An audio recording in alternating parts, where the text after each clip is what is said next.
here.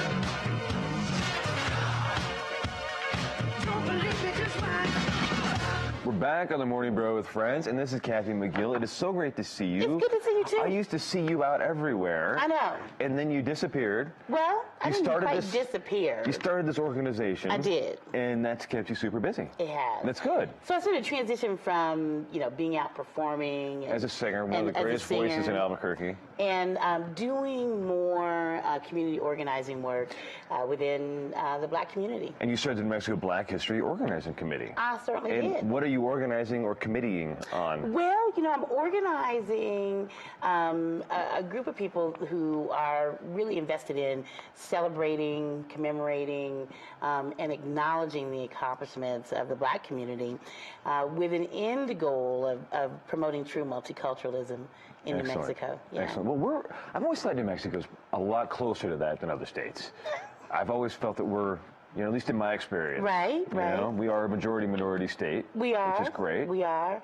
And I think that for so long there has been this myth that New Mexico is kind of tricultural. Mm-hmm. And what we want to do is really talk about the fact that it's multicultural in the political, social, and cultural landscape. Well, just go to the Tullin Market someday. Yes. And you'll see everybody from everywhere. Yes, I love the Tullin Market. I mean, that's I think, a good example of New Mexico's multiculturalism at work. It is. You get food from every continent there. It doesn't get any better than that, right? Exactly.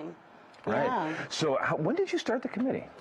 It was in 2010. So it's been a minute. It's been a minute. And we actually didn't have our first festival until 2012, but it's actually been 5 years now. I was just reflecting on the fact that it's been 5 years, and I was hoping maybe I might catch some of those VC guys who might want to give me $20 million. Where did Commander Gary go? Commander Gary disappeared on us. Because I'm looking for those guys to help infuse some cash as our, all nonprofits, kind of, looking for ways to continue to advance equality and inclusion and social justice in our community. So if you know of anybody, I'll send them your way. Would you? Right. Yeah. Absolutely. You can write a check too. I got like $8 in my checking account. Really? Yeah. Wow, that's like $7 more than me.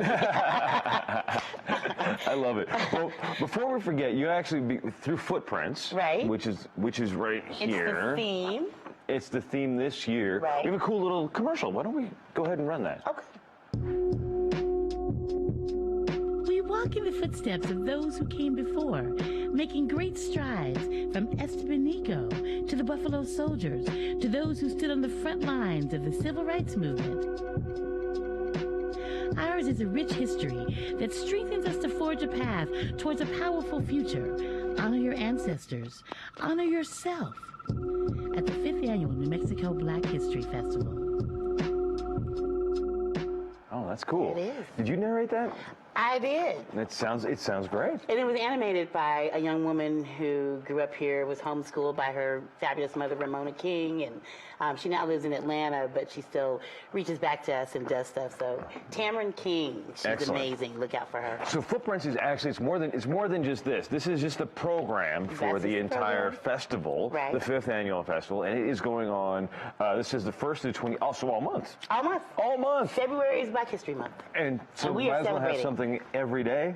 Not every day, but pretty close. But pretty close, and most of the stuff is free. There's a whole calendar in here. So if you're starved for something to do this month, there's so much. There is. I am all about the soul food cooking class. You better get in fast because it is so popular every year that, as soon as we announce that it's happening, it goes. I'm sure. Because it's free, and it's C&M Culinary Arts Program. Those guys are great. They're amazing. The food's amazing. And Peter Witter over there is doing it this year. He's got a great menu planned. Excellent. And then there's theater. There's theater. Roots Revival 2, More Than a Song, is actually opening this weekend. It's only for one weekend, but there's 6 performances, and we hope that people will come out. We have about 35 people in our cast, and they are quite amazing. That's cool. Talking about Black music in America. And then there's music, too? There is music. We have the Cotton Club Gala.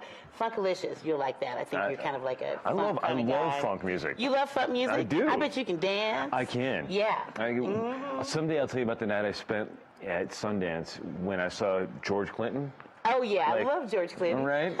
You partied with George Clinton and Bootsy Collins. You never recover from that. Well, I don't think so. No. Yeah, I had George Clinton when I was marketing manager at the convention center. He came, and they played for like 4 hours. That's a short set for them. That's a short set. I had to tell them, I'm going to turn the electricity off if you don't stop. They were great. That's awesome. But we got a whole bunch more. There's so much going on with Footprints. Yes. And what is Soul Week?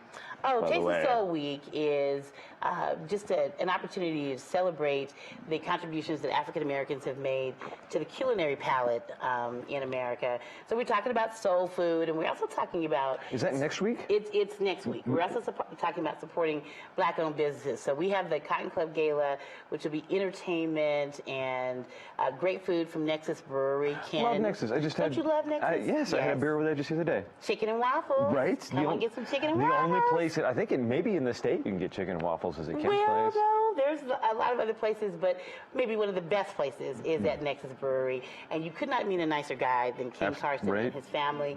And Mike Silva from Rude Boy Cookies is also going to be there. And so we're celebrating all week. I love it. I love it. We need to bring some of those folks on to bring us some soul food on the show. Help us organize that. See how you're always working that angle, right? We always try to work the food angle in at the morning, bro. You can work that food angle. We'll bring you some food. I love it. Okay. Yes, we'll talk food and find out what soul food in New Mexico really means. Okay, we'll do it. And then check out Footprints. Yes. There's a calendar of stuff going on all month. You can learn all about New Mexico's Black history, and it sounds like a good time. Yeah, it will be. All right. We're back in a couple of seconds with the folks from Enchantment Ballroom. We're going to talk about dancing in Loveless's Day of the Dance on the Morning Brew.